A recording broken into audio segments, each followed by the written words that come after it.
우리 이제 상가 살 때 수익률을 많이 보고 사지 않습니까? 당연히. 그렇죠. 상가는 무조건 수익률이죠. 네네. 네. 그런데 수익률의 어떤 착시, 수익률의 그 혼동, 수익률을 잘못 보고 이 수익률이 계속 될 거다 보고 이렇게 이제 오해하는 그런 사례들이 간혹 보고가 되고 있습니다.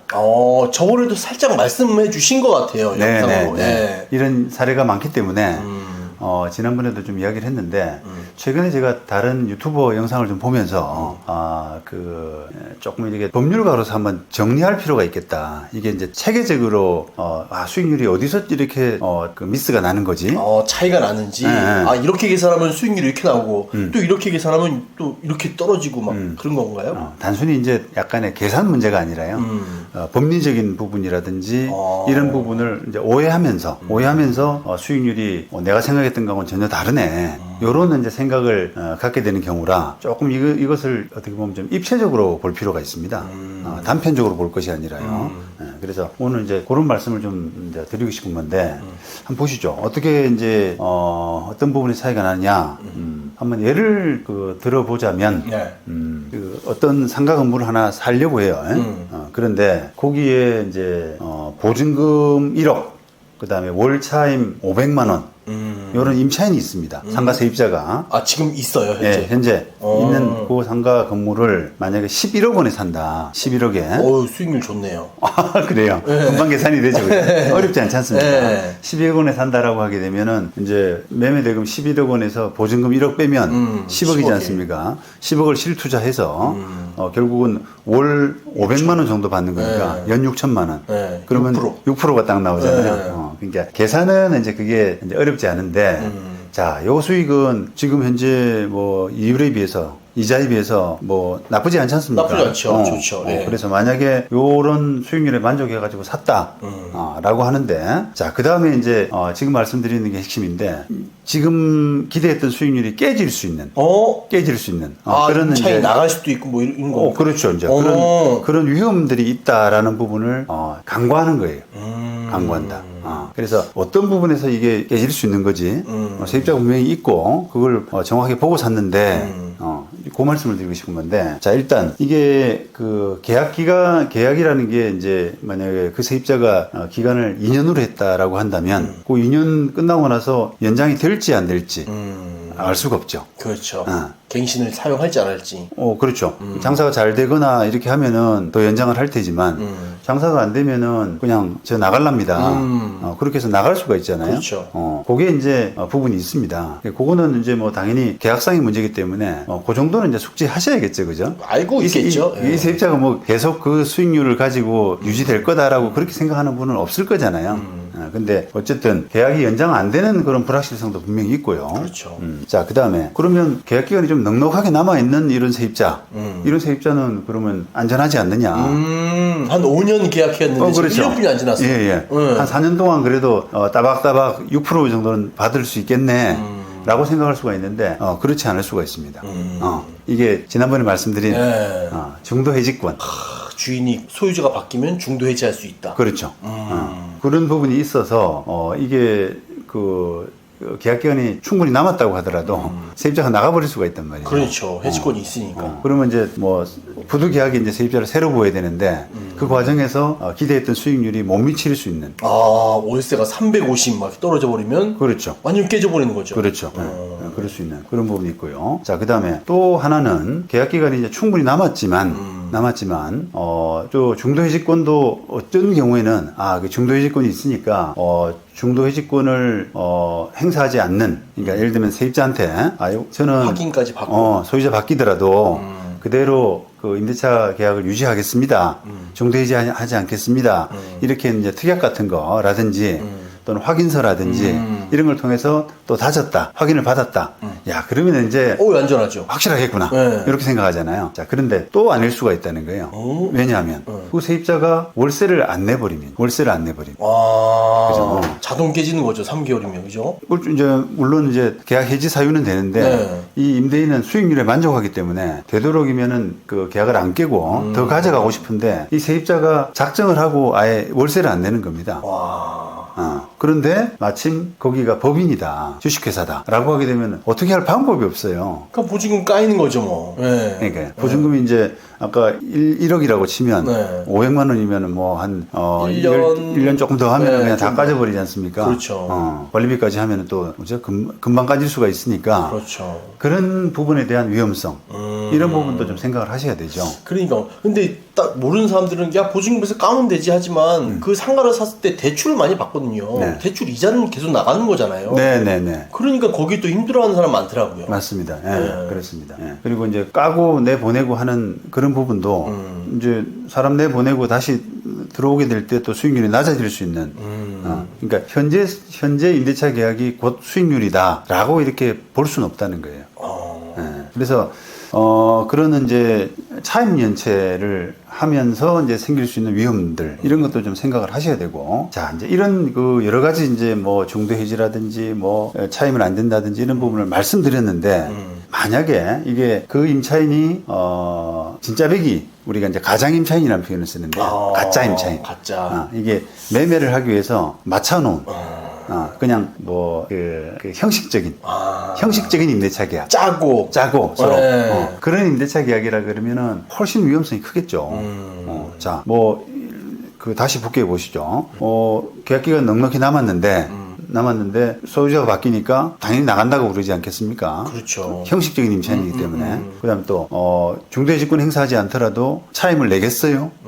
당연히 안 내겠죠. 그렇죠. 자기 빠져나가야 되기 때문에. 그러니까 그 아예 목적 자체가 나는 보증금 아예 날리고 떠난다. 그렇죠. 그런 게 목적이기 때문에 위험성이 훨씬 커진다는 겁니다. 맞습니다. 그러니까 이제 그 임차인이 가짜냐 진짜냐, 형식적이냐 실질적이냐에 따라서 그런 이제 위험성이 굉장히 차이가 날 수가 있다는 겁니다. 옛날에 또 오피스텔도 그렇게 많이 했는데요. 월세 뭐 120에 뭐 네. 1000에 120짜리 들어가 있다 그래가지고 수익률 몇 프로니까 넘겼다가 네. 1년 있다 그냥 바로 이사 가고. 네. 알고 보니 월세 7, 80분이 안 되는 곳이었고. 그러니까. 네. 결국은 이제 그런 것도 어찌 보면은 이제 수익률을 목적으로 뭔가 사는 상품들이잖아요. 진짜 상가된 오피스텔이든 간에 오피스텔, 내가 살 게 아니라 그걸 또 그걸 매각 차익을 어떤 보는 것이 아니라 당장은 어쨌든 세입자한테 나오는 수익률. 그렇죠. 요걸 바라보고 살 때는 그러잖아요. 지금 말씀드린 그런 부분들의 위험 이런 부분들이 근본적으로 이제 도사리고 있다는 그런 겁니다. 자, 그리고 이제 또 이제 자잘구레한 걸 좀 말씀드리면 이게 계약서에는 만약에 아까 500이라고 그랬잖아요. 계약서에는 500으로 적혀 있는데 실제 받는 거는 400밖에 안 되는 이런 경우도 있어요. 왜냐? 구두로상으로 깎아주는 거예요. 장사 안 된다 그래가지고. 계약서는 이렇게 돼 있는데 그냥 사용도 인정해 줄게 이렇게. 네. 장사 어려우니까 사정을 하니까 그럼 계약서는 바꾸지 말고 그냥 400만 내.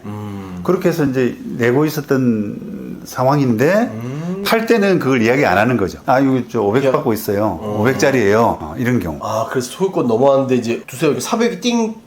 그렇죠. 왜 그러지? 100만 안 주세요? 전 주인하고 400으로 합의했다 구두상으로. 이렇게 이야기한다는 겁니다. 변호사님 얘기 들으니까 그 생각납니다. 렌트풀이라고 네. 막 1년을 주는 데가 있더라고요. 예. 1년 동안 공짜로 쓰다가 이제 뭐 500씩 내라. 예. 2년째부터. 예. 그러면 250 쓴 거 아니에요? 2년 계약했으면. 그렇죠. 예, 뭐 그런 것도 있다고 들었습니다.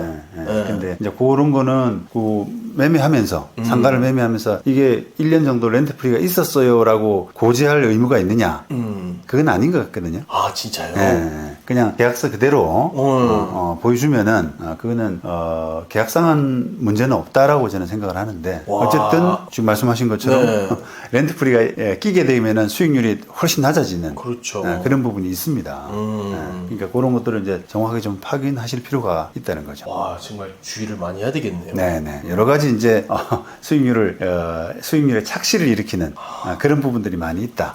그러니까 수익률만 몇 프로다 이렇게 그거에 혹하면 안 되겠네요. 네, 그냥 딱 계약서에 적혀 있는 숫자 이걸 보고 계산해가지고 이 수익률 얼마 이렇게 할 건 아니라는 거예요. 네. 그리고 또 이제 그러면 이제 이런 의문이 드실 수 있을 거 아닙니까? 이게 그러면 주거용 건물은 이런 경우 안 생기냐? 집을 샀는데 지부에 대해서는 지금 제가 이야기했던 그런 문제들이 안 생기냐, 이걸 한번 생각해 볼 수가 있는데, 네. 자, 이것도 똑같습니다. 사실은 이제 기본 원리는 수익률을 바라보고, 만약 그 세입자가 아까 막 주거용 오피스텔이라고 쓰죠. 그럼 그 세입자가 얼마씩 낸다라는 부분을 굉장히 중요시하고 생각해서 뭔가 매입을 했다면 그 세입자가 뭐 중도이직권을 행사할 수도 있고, 그다음에 또 법인이라서 차임을 안 낼 수도 있고, 또 실제 내는 차임이 계약서의 차임과 또 다를 수도 있고, 똑같은 문제가 다 생긴다는 겁니다. 그렇죠. 예, 그러니까 이제 주의하실 필요가 있는데, 보통 주거용 건물은 일반적인 주거용 건물은 수익률을 바라보기보다는 실제 자기가 이제 거주한다거나 또 장래 이제 얼마가 오를 거냐 그런 것들을 많이 보고 하기 때문에 아무래도 이 상가보다는 훨씬 그 비중이 적죠. 적겠죠. 수익률이 아파트나 뭐 그런 거는 그렇죠. 있겠죠. 네. 수익률이 실제 얼마냐라고 하는 부분을 집중해서 봐야 될 부분은 수익형 부동산이 훨씬 크다. 이런 겁니다. 근데 그렇다고 해서 그럼 그런 부분은 안 봐도 되느냐? 그건 아니지만요. 조금 더 이제 주의력을 집중한다는 면에서는 수익형 부동산은 훨씬 더 집중을 하셔야 되고 이런 경우는 제가 있더라고요. 예전에 한번 사례를 말씀드렸습니다만 이게 이제 그 고시원 건물입니다. 고시원 건물. 사람이 사는 고시원 건물이라서 세입자가 여러 명이 있는데 고시원 건물을 이제 사는 과정에서 그 세입자 보증금을 이제 뺄 거 아닙니까? 그렇죠. 빼고. 그 세입자가 만약 10명이다 라고 하게 되면 한 사람당 뭐 1,000만 원씩 해서 1억 원을 이제 공제하고 왜냐면 그걸 사는 사람이 물어줘야 되잖아요. 그렇죠. 1억 원 공제하고 나머지 돈만 지급하고 이전 등기를 받았는데 나중에 알고 보니까 그 세입자 중에 한 사람이 보증금이 1,000만 원이 아니라 2,000만 원이더라. 이런 경우. 그러면 사는 사람이 2,000만 원을 승계해야 되거든요. 그렇죠. 자기는 1,000만 원을 알고 있었지만 그거와 관계없이 어떻게 알았느냐는 관계없이 실제 보증금을 승계를 다 해야 됩니다. 그래야죠. 그러면 이제 1,000만 원을 더 준 셈이잖아요. 그런 경우. 그러니까 이 세입자의 보증금을 제대로 파악을 못 해가지고. 왜 그랬을까? 그거 이제 확인한다고 문을 두드렸는데 계속 확인이 안 된 겁니다. 세입자가 없어가지고. 그냥 믿고 했구나. 그거 다 그렇죠. 비슷하니까 보증금. 그렇죠. 그런데 이제 이 사건이 뭐 차이가 1,000만 원이라서 다행이지. 그 세입자 수가 많고 보증금 차이가 좀 크고 전세 막 그런 거였습니다. 그렇죠. 그런 경우에는 굉장히 나중에 수습할 수가 없거든요. 손해가 만약에 1억 단위가 넘어가고 하게 되면 그게 고의적으로 이제 그 매도인이 속인 경우 아닙니까? 그렇죠. 그랬으면 얼마나 돈이 쪼들렸으면 그래 속였겠어요. 그렇죠.